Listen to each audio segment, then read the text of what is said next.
Bibliothèque nationale de France.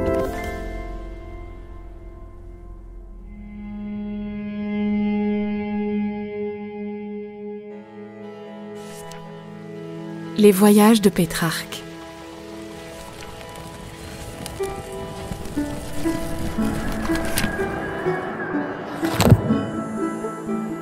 Pétrarque, écrivain et poète italien du XIVe siècle, est né sous le signe du voyage. Voyage dans l'Europe à la recherche de manuscrits anciens, voyage immobile et solitaire dans sa bibliothèque de Fontaine de Vaucluse, voyage à Rome sur les traces d'une antiquité perdue, rêverie poétique et amoureuse sur les bords de la Sorgue ou randonnée initiatique au sommet du Mont Ventoux, partons pour une odyssée sonore à travers les livres en compagnie de cet illustre précurseur de l'humanisme.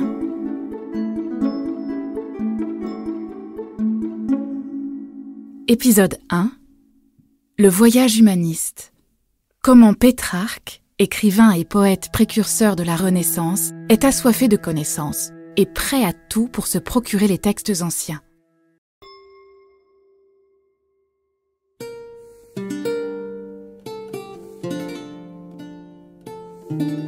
Nous connaissons la vie de Francesco Petrarca à travers sa correspondance. Lettres familières, lettres de vieillesse, qui nous offrent un témoignage précieux de son existence et de la légende qu'il en fait. De son enfance en exil jusqu'à son installation à Avignon, au service du cardinal Colonna, cet étranger partout, comme il aime à se définir, nous raconte les débuts d'un itinéraire hors du commun. Mes parents étaient d'honorables Florentins, fortune médiocre et à vrai dire tendant vers la pauvreté, mais ils furent chassés de leur patrie.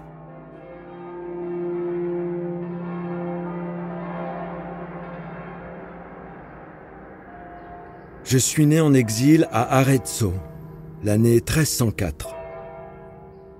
Le destin ou ma propre volonté ont fragmenté mon existence jusqu'à aujourd'hui. J'ai passé partie de la première année de ma vie à Arezzo, les 6 suivantes à Incisa, dans le domaine familial, à 14 000 pas au-dessus de Florence, la 8e à Pise, la 9e et les suivantes en Gaule transalpine sur la rive gauche du Rhône, dans une ville qui s'appelle Avignon. Là donc, près de la rive d'un fleuve balayé par les vents, j'ai passé mon enfance sous la houlette de mes parents. Et ensuite, toute ma jeunesse sous celle de mes vanités. Non cependant sans escapade. En effet, à cette époque, Carpentras, petite cité proche du fleuve vers l'est, m'a abrité pendant 4 ans entiers, et pendant 2 ans, j'ai appris un peu de grammaire, de dialectique et de rhétorique, autant en tout cas qu'on apprend d'ordinaire dans les écoles. Tu vois combien c'est peu, très cher lecteur. De là, je suis allé à Montpellier pour étudier le droit, 4 ans encore, puis à Bologne, où j'ai passé 3 ans, et entendu enseigner tout le corpus du droit civil, adolescent promis à un grand avenir, selon l'opinion de beaucoup, si j'avais persisté. Mais j'ai abandonné toute cette étude dès que je n'ai plus été sous l'autorité de mes parents. C'est pourquoi, à 21 ans, je revins chez moi. J'appelle chez moi cet exil avignonnais, où je vivais depuis la fin de mon enfance, car l'habitude a une force proche de celle de la nature. Là, donc, je commençais à être connu, et de grands personnages à rechercher ma compagnie.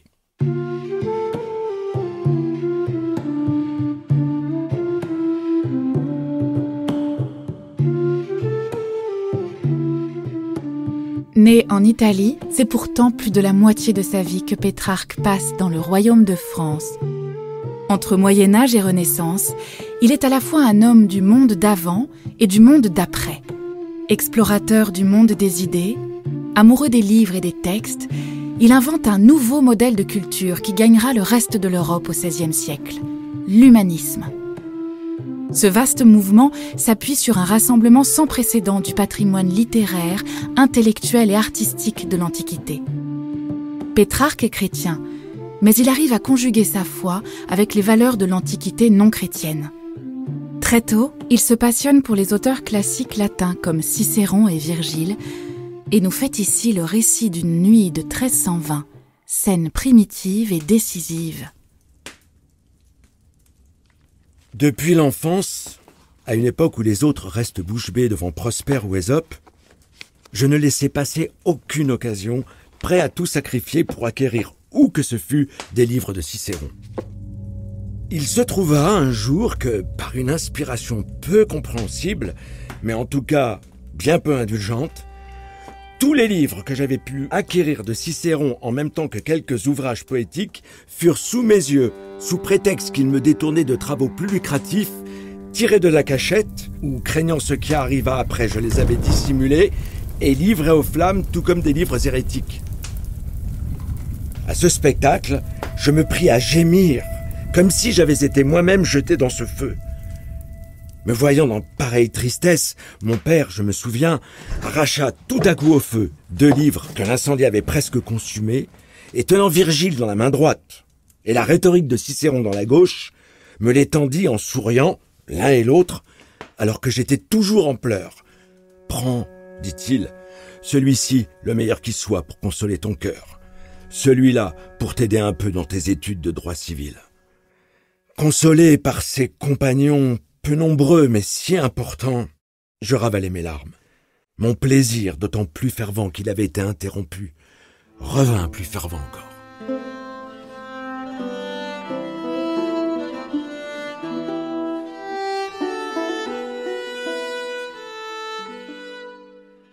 Pétrarque se lance à la chasse aux manuscrits antiques dans les villes d'Europe.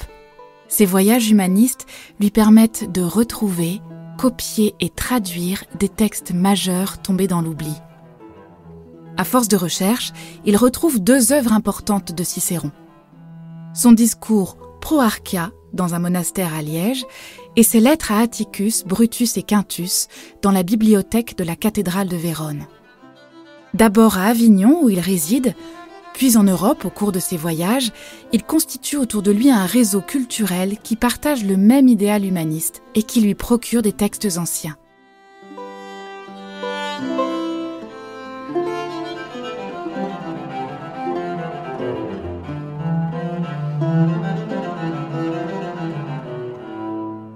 Quand mes amis, au moment de partir, me demandaient, comme cela se fait, ce que je souhaitais qu'ils m'adressent depuis leur patrie, je répondais seulement des livres, surtout ceux de Cicéron. Je remettais des mémoires et j'insistais, verbalement et par écrit. Et combien de prières, d'argent à ton avis ai-je envoyé? Et non seulement en Italie, où j'étais assez connu, mais en France, en Allemagne, et jusqu'en Espagne et en Grande-Bretagne. Voici qui va t'étonner, j'en ai même envoyé en Grèce, et là où j'espérais un Cicéron, j'ai trouvé un Homère. Il m'est arrivé en grec, et devenu latin par mes soins et à mes frais, il habite aujourd'hui chez moi, de plein gré, au milieu des latins. Que veux-tu? Un labeur opiniâtre vient à bout de tout, dit Virgile. À force de travail et de soins, je réunis nombre de petits ouvrages, souvent en plusieurs exemplaires, mais rarement tel ou tel de ceux que je souhaitais le plus. Si bien que, comme cela se produit souvent dans les affaires humaines, beaucoup de choses me manquaient, tandis que j'en avais d'autres en surabondance. Chaque fois que, poussé par la curiosité, ce qui m'arrivait souvent, je partais au loin et qu'il m'arrivait d'apercevoir à distance un vieux monastère, je me détournais aussitôt, disant « Qui sait s'il n'y a pas là l'un de ceux que je cherche ?»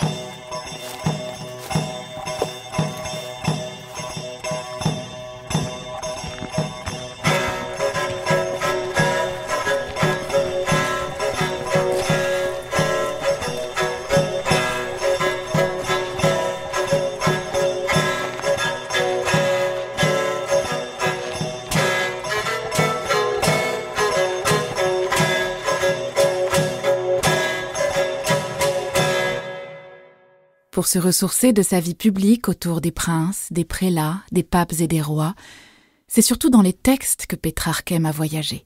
Par l'étude, la correction et la diffusion des manuscrits, il retrouve une antiquité perdue et construit un humanisme à venir. En restaurant les textes du passé, il travaille comme un philologue actuel. Il compare les variantes entre les textes, il les consigne et les annote dans les marges. C'est ainsi qu'il recompose certaines parties de l'histoire romaine de Tite-Live, historien du 1er siècle avant Jésus-Christ. Pétrarque voue une véritable passion à ce texte, dont il possède plusieurs manuscrits. L'un d'entre eux, acheté à Avignon en 1351, est parvenu jusqu'à nous.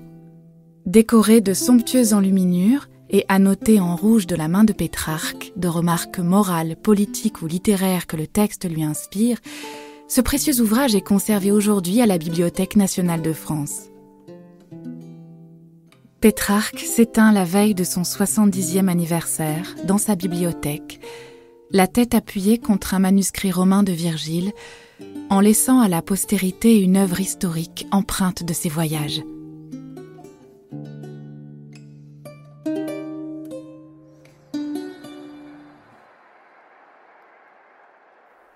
Voyageons avec lui à la rencontre de sa vie et de son œuvre. Dans sa bibliothèque, c'est à un voyage immobile qu'il nous invite, à travers les livres et la solitude du lettré.